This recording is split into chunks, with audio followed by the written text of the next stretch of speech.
My friends, for generations, we have repeated a familiar phrase, seek first the kingdom of God. We have heard it from pulpits, from scholars, from religious teachers throughout the centuries. We have sung it in hymns, quoted it in prayers, placed it upon walls and bookmarks and sermons. And yet, for all our reverence, we have missed its meaning almost entirely. When we look honestly, without defense, without tradition, we discover something striking. Humanity has been seeking this kingdom in every direction except the one Jesus intended. Some have searched for it in the sky, imagining a place prepared somewhere above the clouds. Others have believed it to be a reward given after death, a destination reserved for the morally qualified. Many have tried to earn it through religious effort, ritual, belief, devotion, performance, and still others have searched for it in the improvement of the human scene, better bodies, better finances, better emotions. But hear me, the kingdom of God is not found in the sky. It is not found after death. It is not earned by behavior, and it is not attained through the manipulation of outward circumstances. The kingdom of God is not a location. It is not a reward. It is not a destination. The kingdom of God is a state of consciousness. Until this is understood not merely as a theory, but as revealed truth, your spiritual search will remain full of effort, full of frustration, full of longing without fulfillment, for you will be seeking a spiritual reality in a material direction. And what is spiritual can never be found in matter. What is infinite can never be found by searching outward into finitude. What is omnipresent can never be discovered as something apart from your own being. And so the spiritual seeker, sincere as he may be, continues to pray, continues to hope, continues to seek, yet finds no lasting peace, no enduring transformation. Why? Because we have been seeking the kingdom where it is not. We have treated the kingdom of God as something to reach out toward instead of something to awaken to. Let us hear the Master's own words again with new ears. The kingdom of God is within you, not above you, not in a church, not in a book, not in a future moment, within you. When this truth begins to dawn, even faintly, something shifts in the heart. A subtle recognition arises.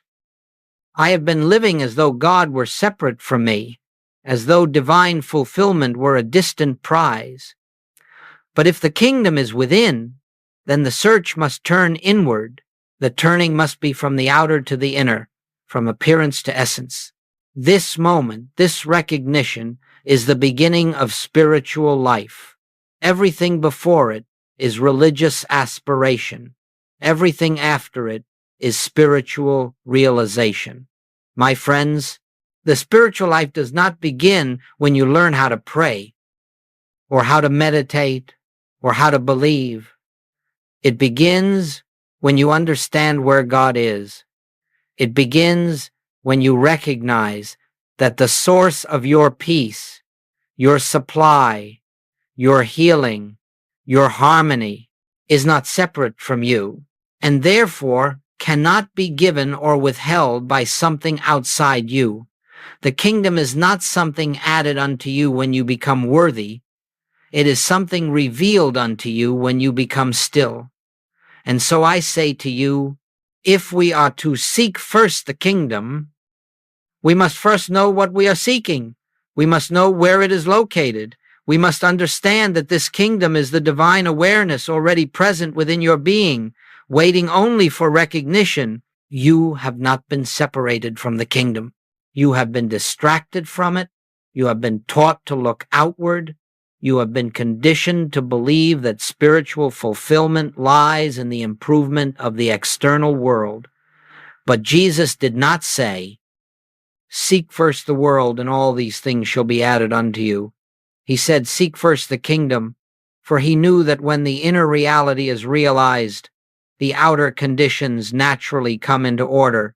This is the message I bring to you now. The kingdom of God is not something you must travel toward. It is the truth of your own consciousness, awaiting your recognition.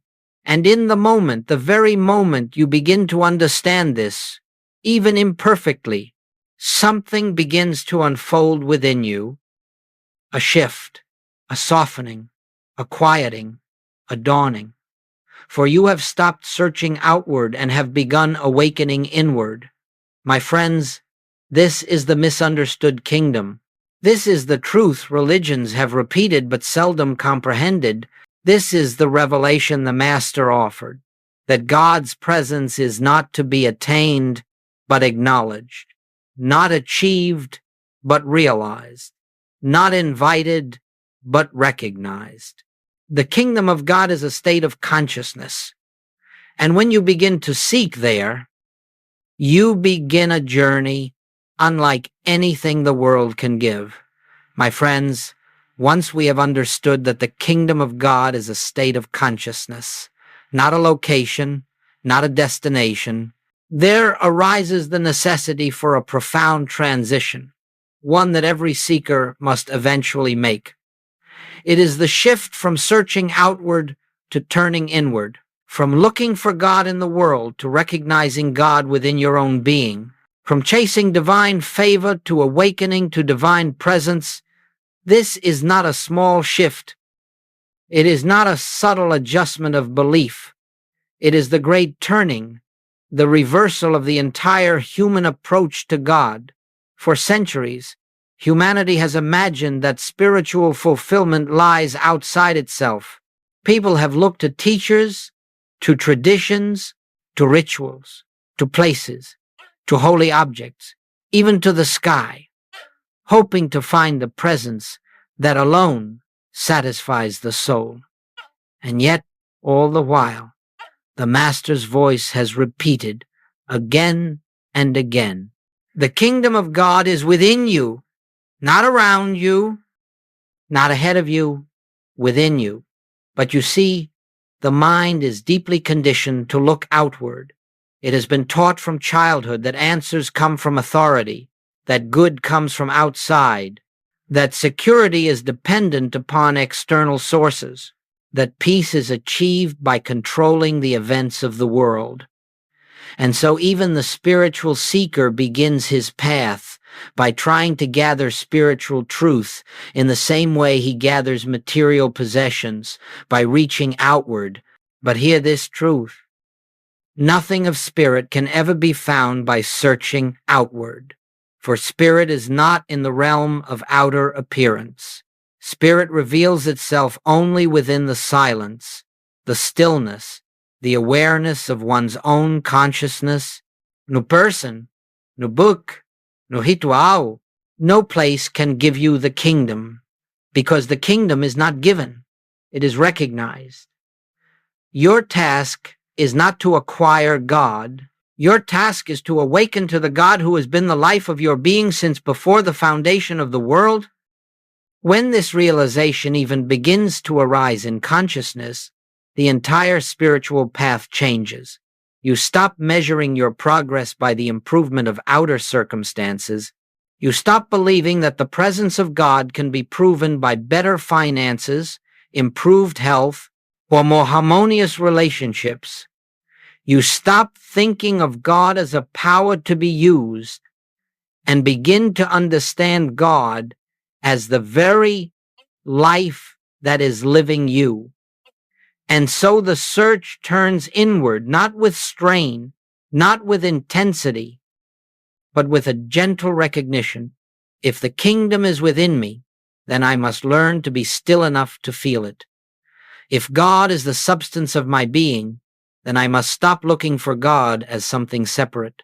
If truth is within, then truth will reveal itself when I cease projecting it outward. This is the moment when spiritual life begins to blossom. The seeker no longer runs from teaching to teaching. hoping that another idea will bring peace.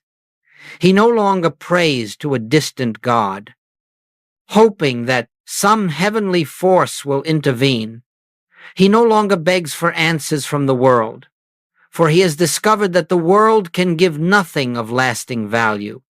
The world can offer only temporary forms, and forms change. But consciousness, your awareness of God, this is eternal. This is unchanging. This is the real. When the seeker finally makes this shift, something remarkable happens. The noise of human seeking begins to quiet. The inner turmoil of searching for answers fades, and a subtle presence, gentle, soft, unmistakable, begins to reveal itself, not as an emotion, not as a sensation, but as a deep knowing, as though something within you whispers, "I am here. I have always been here." This is the beginning of true spiritual perception. This is the moment when the soul recognizes its source. And from this moment on, life no longer feels like a search for God. It feels like a relationship with God. The great shift is not about learning new ideas. It is about laying down the ancient habit of looking outward and turning with reverent stillness toward the inner kingdom. And the moment you do, you discover that the presence you sought has been closer than your own breath, closer than your thoughts, closer than your heartbeat, closer than your identity. For God is not found by reaching outward, God is found by sinking inward, into the quiet depth of your own being. This is the beginning of all spiritual unfoldment. The willingness to stop seeking God in the world and begin recognizing God in consciousness. My friends, this shift, this turning is the moment you begin to walk the path Jesus walked and taught. It is the gateway through which all spiritual understanding flows. And once this realization is made, even faintly, your life can never again be lived as it was before, for you have discovered the direction in which truth reveals itself, not outward, but inward, not through seeking, but through recognition, not through striving, but through awareness. This is the great shift. This is the path to the kingdom, and this is where the journey truly begins. My friends, when a person begins to turn inward, when the search for God shifts from the outer world to the inner kingdom, there is an unmistakable consequence. It is the first and perhaps most blessed sign that the truth is dawning in consciousness. Fear begins to lose its voice, not always suddenly, not always completely, but undeniably. Let us understand why. Fear exists only in the belief of separation. Fear is born the moment we imagine a life apart from God. Fear grows in the soil of duality when we conceive of two powers, good and evil, two forces, spiritual and material, two sources, God and something that can oppose God. Fear is not natural to the soul. Fear is the product of ignorance, ignorance of our oneness with the infinite. When the kingdom is believed to be outside of you, separate from you, distant from your being, you cannot help but fear. How could you not fear when your safety depends upon a God who must be convinced, persuaded, or called down from afar? How could you not fear when your good seems dependent on the instability of the world? How could you not fear when you see power in disease, power in circumstance, power in people, power in finances, power apart from God? But the moment you begin to sense, just sense that the kingdom is within, something in the heart loosens, a knot begins to dissolve, the breath becomes softer, the mind becomes quieter, for you are beginning to perceive that you are not separate from your source. This realization is not dramatic, it is not emotional, it is gentle, it is soft, it rises like dawn light, not like a thunderstorm, but it changes everything. You may discover one morning that a familiar anxiety simply did not appear.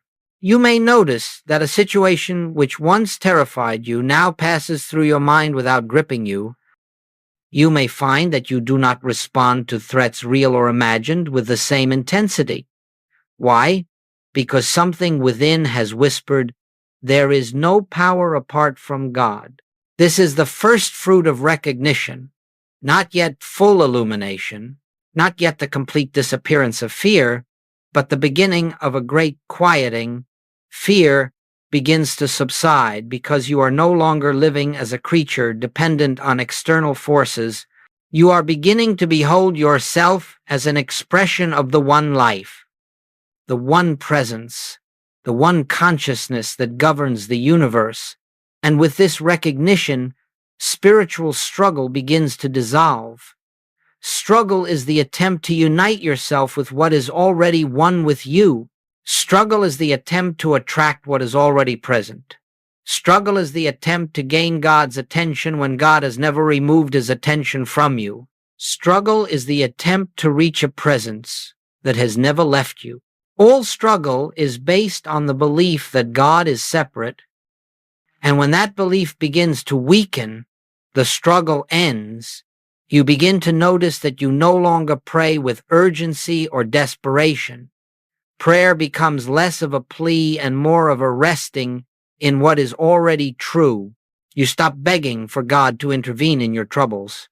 Instead, you begin to turn within with the quiet assurance that the presence you seek is already the life of your being. You begin to see that nothing is gained through force, that nothing is achieved by anxious effort, that nothing of spirit is obtained by pushing, straining, or manipulating. You discover that the moment you relax into the inner presence, peace begins to flow from depths you did not know you possessed. This is the end of spiritual struggle, not because the outer world has changed, but because you have changed in relation to it. You no longer look at appearances with the same fear. You no longer see circumstances as powers. You no longer believe that life can act independently of God. The world has not changed, your consciousness has. And as your consciousness changes, you discover that fear does not need to be fought, overcome, or cast out. Fear disappears the moment you stop believing in a second power. Fear dissolves in the light of recognition. Fear dissolves when you recognize that you live in God and God lives in you. Then the great truth dawns. I do not need to struggle. I do not need to force. I do not need to hold life together with the strength of my own will. There is a presence governing all that concerns me, and that presence is within. This is the first inner change. This is the beginning of peace. This is the silence that welcomes grace. My friends, when fear begins to quiet, even slightly, you are already living in the consciousness of the kingdom, and from this point forward, everything unfolds more gently, more harmoniously, more gracefully, not because the world has become kinder, but because your awareness has become clearer. Fear fades, struggle ends, and life begins to flow from the center of your being, where the kingdom has always been. My friends, once fear begins to quiet, once the soul senses even faintly the presence within, the second great transformation unfolds, one that is deeper, more intimate, and more sacred than anything that precedes it. It is the unveiling of your true identity. For centuries, you have lived under an illusion about who you are. You have believed yourself to be the body you inhabit, the thoughts you think, the emotions you feel, the history you carry. You have believed yourself to be shaped by family, conditioned by society, molded by circumstance. You have accepted the world's verdict about your worth, your destiny, and your limits. But when the recognition of the kingdom begins to dawn, the veil over your identity gently begins to lift. You begin to sense, just sense, that you are not merely a person trying to reach God. You are the place where God expresses himself. This is not a belief. This is not an affirmation.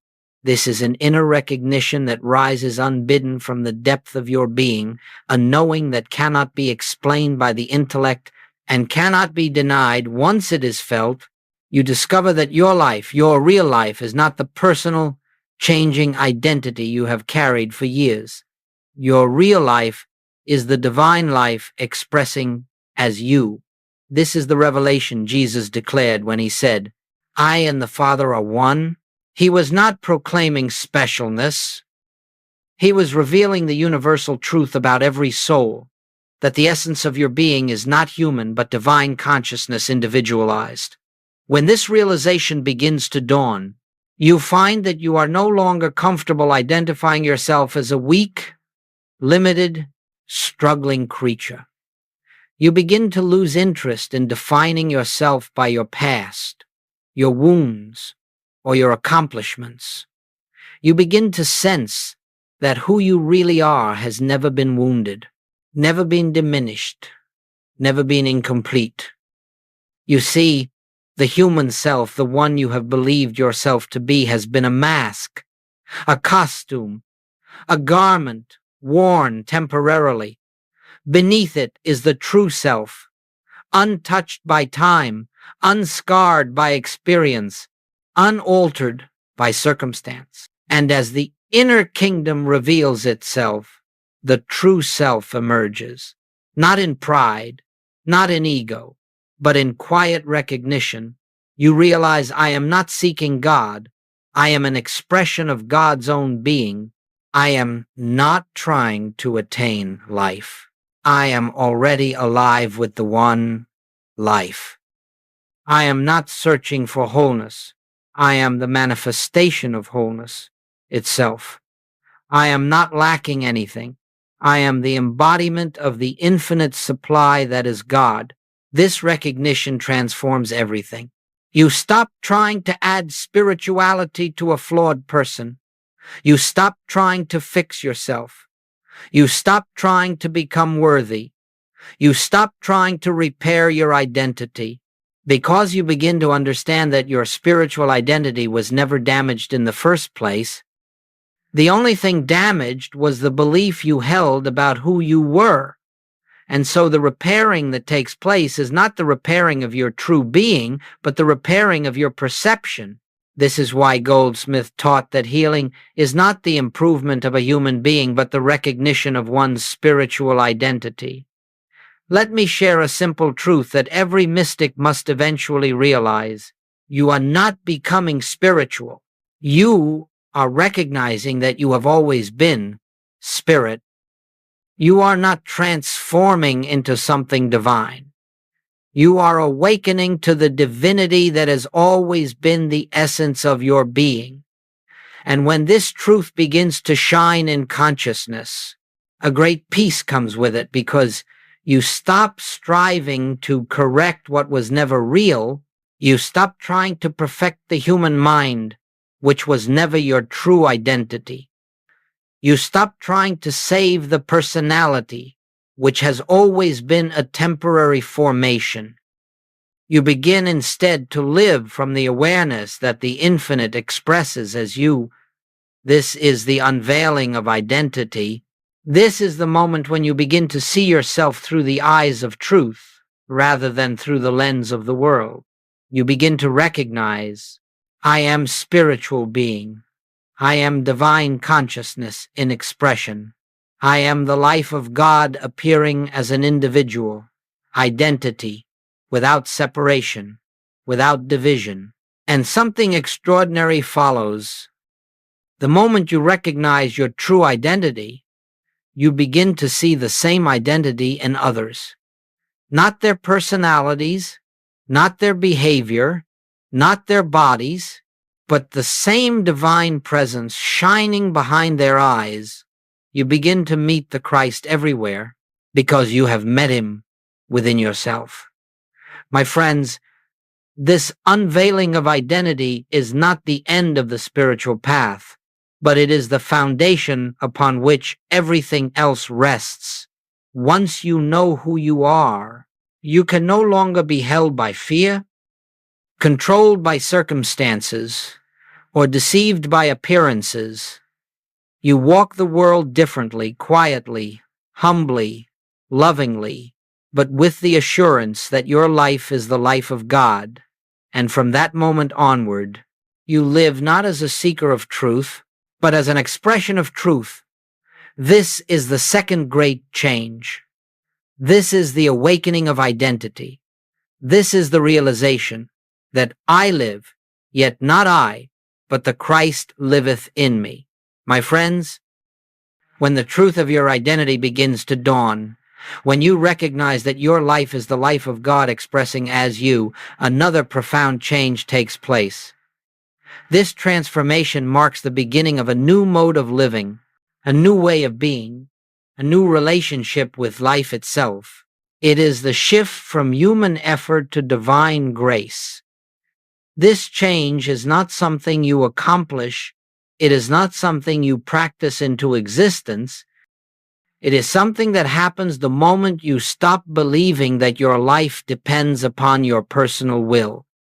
Human effort is the belief that you, as a separate self, must struggle, push, manipulate, and control in order to create harmony. Human effort says, if I do not hold my life together, it will fall apart. Human effort believes that outcomes depend upon one's ability to force them into alignment. But my friends, all human striving rests upon a single illusion, the illusion that you are the source of your own life. When identity shifts, when you sense that your being is rooted in the infinite, you begin to realize that the life you thought you were controlling was never yours to control. It was the divine life unfolding through you. This realization dissolves the compulsion to manage, to strain, to push, to direct. You begin to relax not because the world has changed, but because the burden of carrying the world has lifted from your shoulders. You begin to feel the presence of an invisible intelligence, not separate from you, but expressing itself as you. And slowly, quietly, life begins to flow with a new rhythm. Actions arise without strain. Decisions arise without anxiety. Solutions arise without force. And events arrange themselves with an ease that cannot be explained through human logic. This is divine grace. Grace is not something God bestows upon the worthy. Grace is the natural activity of the infinite when the personal sense of self steps aside. As Goldsmith taught again and again, divine activity replaces human effort. Let us understand this deeply. When you believe yourself to be a separate self, you must rely upon the limited resources of the separate self. Your intelligence is limited. Your strength is limited, your creativity is limited, your capacity is limited, but when you recognize the kingdom within, you draw upon an infinite source. You begin to live out of a consciousness that has no boundaries, no limits, no exhaustion. You begin to act not as a weary human mind, but as an instrument through which divine wisdom flows. In this state, work is still done, tasks are still completed, responsibilities are still honored, but they are done with ease, with clarity, with fluidity. not because you have become more efficient, but because you have ceased fighting against the natural flow of divine intelligence. This is why some of you have experienced moments, brief flashes, when something seemed to work through you, when you felt inspired, guided, moved by a wisdom beyond your own mind. You spoke words you did not plan. You solved problems without thinking. You acted with courage you did not possess 5 minutes earlier. Those moments were not accidents. They were glimpses of what it means to live by grace. The shift from effort to grace does not mean you become passive. It does not mean you withdraw from life. It does not mean you sit in meditation waiting for the world to take care of itself. No, it means you act from the center of peace rather than from the edges of fear. It means you act from the sufficiency of God rather than from the insufficiency of ego. It means you trust the inner impulse rather than the anxious mind. Human effort strains. Grace unfolds. Human effort worries. Grace knows. Human effort plans frantically. Grace responds wisely. Human effort seeks outcomes. Grace expresses truth.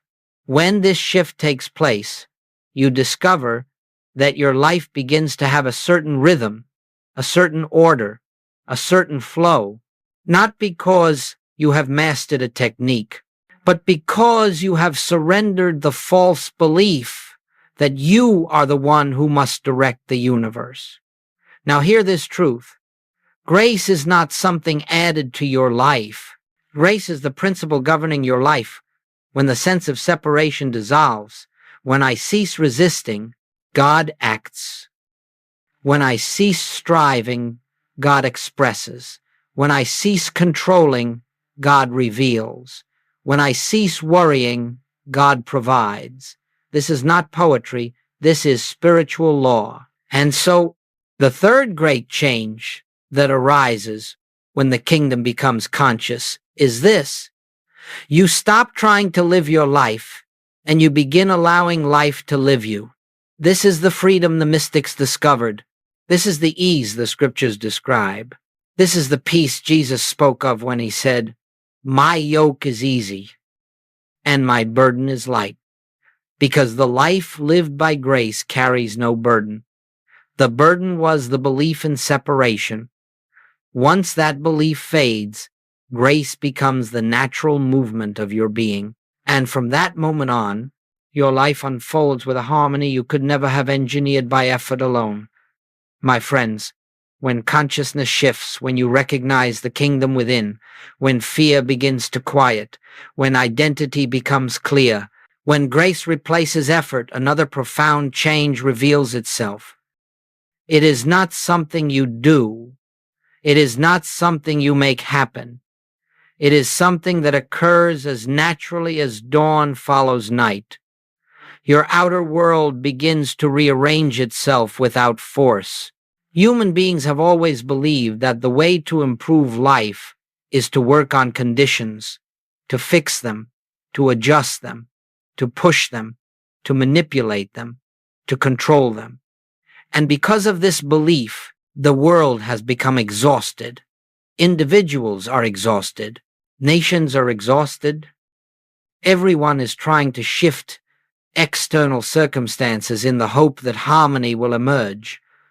But, my friends, you cannot change the picture on the screen by painting over the screen. You must change the film. And the film is consciousness. The outer world, the realm of conditions, circumstances, events, is nothing more than an image formed by the inner state. This is the spiritual principle Jesus attempted to teach again and again. As within, so without, according to your consciousness, be it unto you. But humanity has insisted on doing the opposite, changing the outer in the belief it will alter the inner, improving the world in the belief it will heal the soul, adjusting circumstances in the belief it will create peace. Yet no one has ever found lasting harmony that way. You cannot force the external into order when the internal remains in conflict. But the moment you recognize the kingdom as consciousness, a new truth begins to operate in your life. The outer world reflects the inner state, not because you attempt to manifest something, not because you visualize outcomes, not because you try to create a different future, but because the nature of consciousness is expression. When the consciousness within is fearful, the outer world reflects fear. When the consciousness within is divided, the outer world reflects division. When the consciousness within is lacking, the outer world reflects lack. But when the consciousness within knows its oneness with God, the outer world reflects harmony. This is not magic. This is not metaphysical technique. This is spiritual law. As you rest in the realization of your true identity, something begins to unfold without effort. Old relationships heal or naturally dissolve. New opportunities appear without striving. Financial supply arrives through channels you did not anticipate. Health begins to improve, not through mental manipulation of the body, but through the realization that your true being is spiritual substance, untouched by disease. Why does this happen? Because once you live from the awareness that God is your consciousness, you no longer interfere with the natural flow of divine order. All disharmony arises from the belief that you must take control of life. All harmony arises from the recognition that divine intelligence governs life. You are not creating new good. You are removing the obstruction, your fear, your effort, your separation consciousness that prevented the good from expressing itself. I want you to hear this. You do not make harmony come. Harmony is always present.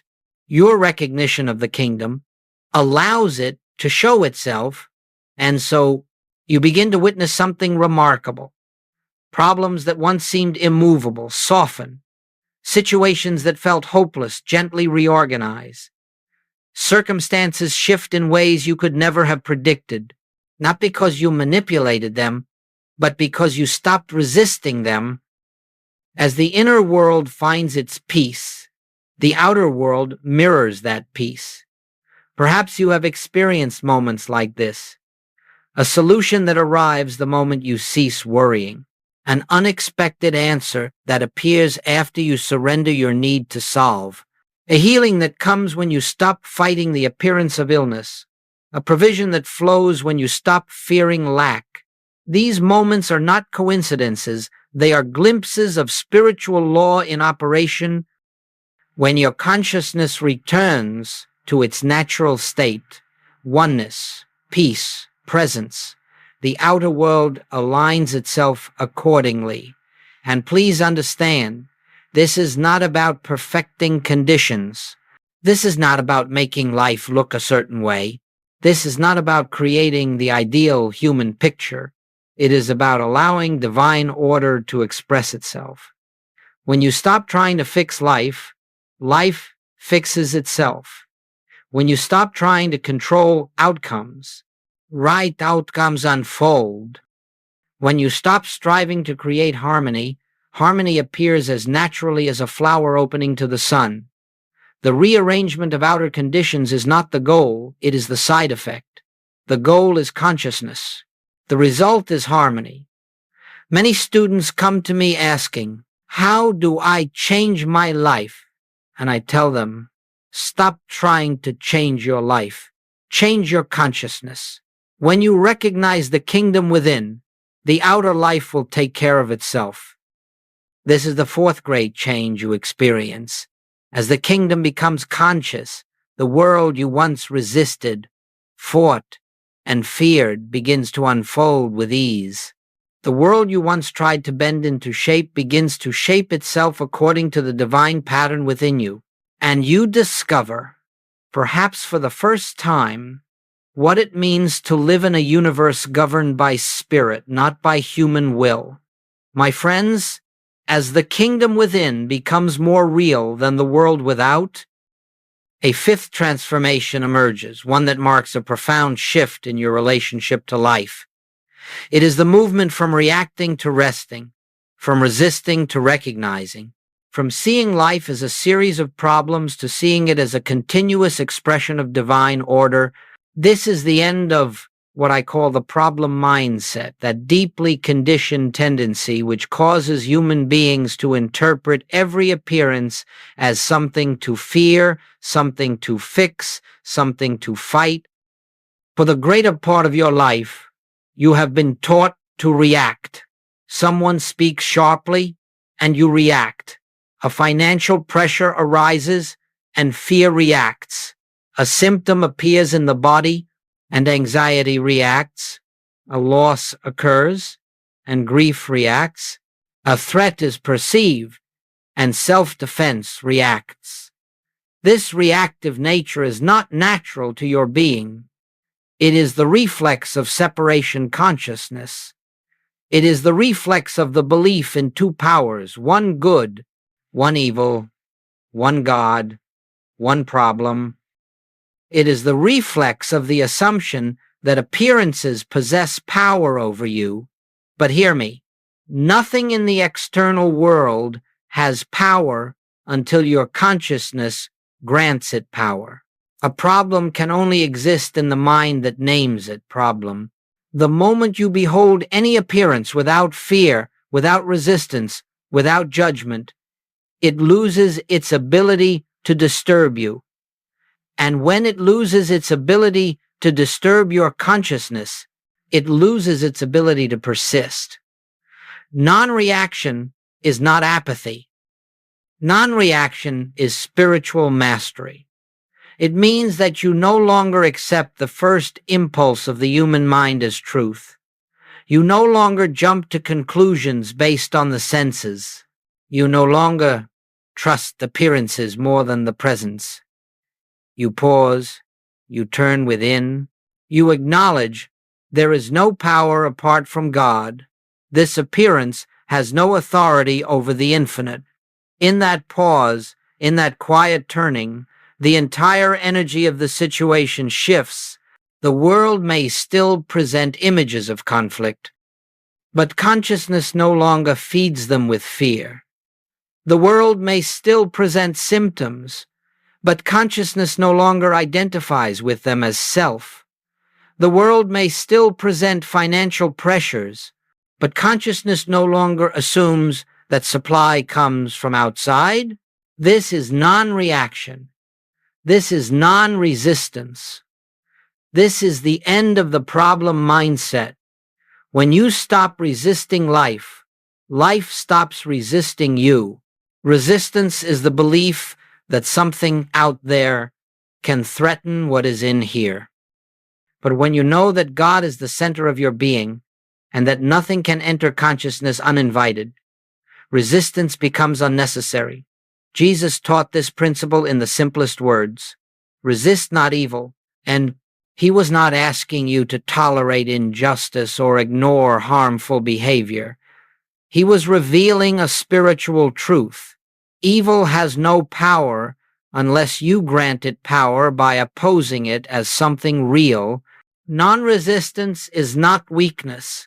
It is the recognition of spiritual reality. When the mind no longer reacts, something extraordinary happens. It begins to see through appearances. You no longer see sickness, you see the spiritual wholeness behind the appearance of sickness. You no longer see lack, you see the infinite supply underlying all seeming shortage. You no longer see conflict, you see the divine presence hidden behind confused human behavior. You no longer see threats, you see illusions dissolving in the light of awareness. And the very moment consciousness stops naming something a problem, it begins dissolving. You see, the problem mindset is not the presence of difficulty, it is the belief that difficulty is separate from God, and once that belief collapses, the difficulty cannot remain. This is why so many students suddenly find that things they once struggled with no longer trouble them. Not because the outer world changed first, but because the inner habit of reacting to life weakened, and now you begin to live differently. Life may present situations, but you no longer see crises. Life may bring challenges, but you no longer interpret them as danger. Life may show you appearances, but you no longer mistake them for reality. You discover an inner stillness that has nothing to do with circumstances. You discover a quiet watching that allows life to unfold without fear. You discover the capacity to remain centered in the midst of noise, anchored in the midst of change, free in the midst of appearances. This is the fifth great change, the ending of reaction, the ending of resistance, the ending of the problem mindset. You no longer live as a creature swept by the storms of the world. You live as consciousness, beholding the passing shadows, knowing the sun behind them cannot be touched. And from this inner stability, a new life begins to emerge. My friends, once you have passed through these inner transformations, once fear softens, identity awakens, grace flows, and non-reaction becomes possible, you find yourself standing in a new relationship to life. It is a relationship the mystics have known for centuries. It is a condition Jesus described when he said, "I am in this world, but not of it." You discover that you now live in two worlds simultaneously.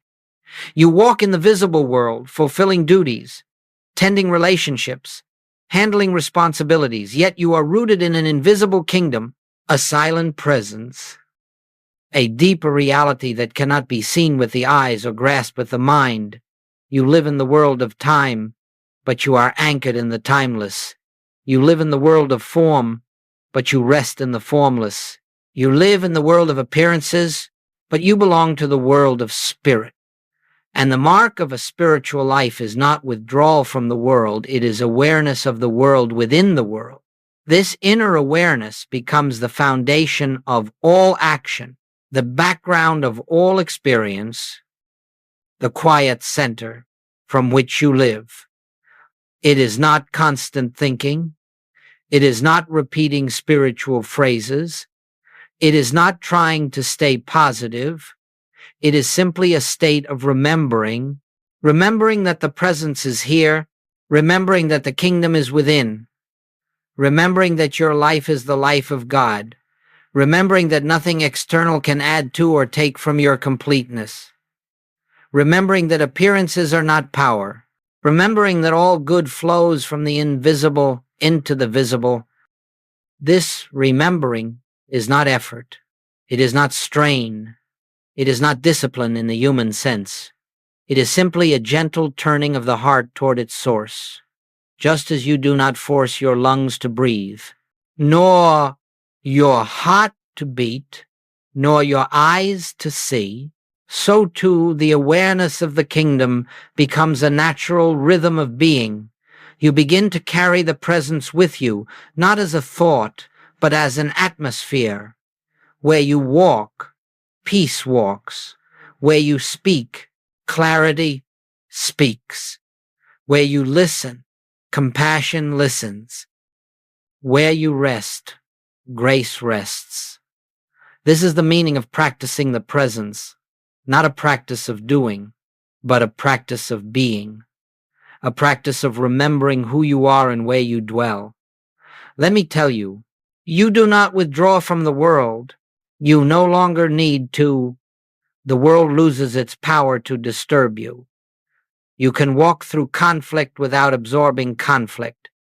You can walk through noise without losing inner silence. You can walk through change without losing your foundation. You now move through life as a witness rather than a reactor, as a beholder rather than a victim, as consciousness rather than personality. This is what it means to live in two worlds. You perform your outer tasks, faithfully working, loving, serving, but your sense of life no longer comes from the outer. Your sense of safety no longer comes from circumstance.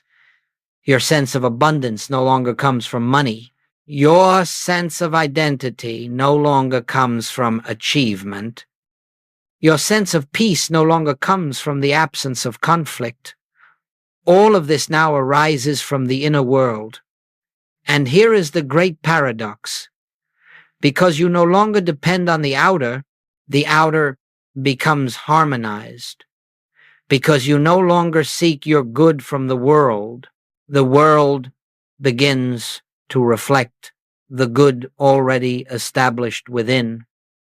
Because you no longer fear losing anything, you begin to experience security.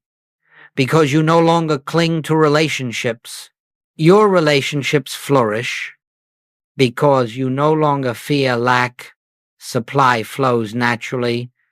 Because you no longer deny appearances, appearances lose their power. You have become like a tree rooted in the invisible soil of spirit, unmoved by the winds of circumstance. How do you maintain this inner awareness? Not by effort, but by recognition, not by constant mental repetition, but by the quiet remembrance that the kingdom is within you, even now, even here, even in the midst of this very breath. You pause for moments throughout the day, not to ask anything, not to get anything, but simply to rest in the presence. Father, you are here. Spirit, I am yours. The kingdom is within me. Where I am, God is.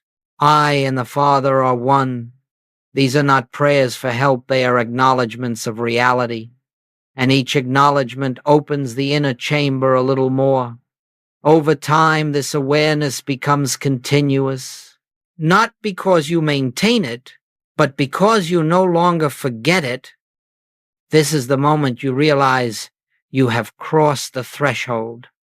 You live in the visible world, but you no longer belong to it. You belong to the kingdom. You belong to the presence. You belong to the truth that has revealed itself within your own consciousness. And from this point on, life is not the same. You are not the same, because your home is no longer the material world. Your home is the kingdom, and you carry that home with you wherever you go. This is the sixth great change. The ability to live in the world without being bound by it. The ability to act outwardly while remaining centered inwardly. The ability to move through life with the calm assurance that the invisible is more real than the visible. My friends, this is the fruit of continuous inner awareness. This is the life Jesus lived. This is the life the mystics tasted. This is the life that is now unfolding in you. My friends, we have walked together through these unfoldments, not as steps to achieve, not as lessons to master, but as revelations of what is already true within your own being. The kingdom has never been absent from you. It has never been distant. It has never withheld itself. It has never waited for you to become worthy. The kingdom has always been the life of your life, the soul of your soul, the breath within your breath. Only your attention wandered. Only your mind forgot. Only your fear created the illusion of separation. And now, through these inner changes, the truth begins to shine through once again. You are no longer seeking an outer God. You are no longer pleading with a distant power. You are no longer striving to make life obey the will of your human effort. Instead, you have begun to recognize that God is the consciousness of your being, that the kingdom is the center of your identity, that your life is the instrument through which the infinite expresses itself. And so now, at the close of this journey, I invite you to take the final step, not outwardly, but inwardly. It is not a step of action, but a step of surrender, not surrendered to fate, nor surrendered to external conditions, but surrendered to the presence that has always lived at the heart of your being. This is the invitation. Father, live thy life through me, not as an act of piety, not as a religious formula, but as a recognition of the spiritual truth of your existence. You are not here to bend the world to your will. You are here to allow the will of the divine to express through you. You are not here to force outcomes. You are here to bear witness to the natural unfolding of grace. You are not here to make life conform to your desires. You are here to let consciousness reveal its own perfect harmony through you. You see, the kingdom does not come because you work for it. The kingdom reveals itself when you cease interfering with it. Every moment you pause, every time you turn within, every breath in which you acknowledge the presence, every instant when you choose recognition over reaction, every day you rest in the truth of your identity, you are allowing the kingdom to live through you. This is the essence of the mystical path. Not to live your life, but to live the divine life unfolding in you. Not to seek your own good, but to reveal the good that has always been present. Not to become spiritual, but to express the spirit that is already your nature, my friends. The kingdom is not something you enter. It is something that awakens within you as you become still enough, receptive enough, surrendered enough to let it shine. So as we close, I leave you not with instructions, but with an inner knowing. The kingdom is within you. The presence is your life. The truth is your identity. Grace is your activity. Peace is your atmosphere. Love is your essence. Oneness is your reality. Now simply say within yourself, not as a method, but as a recognition, I live, yet not I. The Christ, the presence, the kingdom lives its life as me, and rest. Rest in the certainty that nothing can separate you from what you already are. Rest in the truth that the kingdom goes with you into every moment, every encounter, every breath. Rest in the awareness that the world you see is being reformed through the consciousness now dawning in you. This is not the end of a teaching. This is the beginning of a life lived from within, a life lived through grace, a life lived as the expression of the kingdom of God. Welcome home to yourself. Welcome home to the presence. Welcome home to the kingdom within.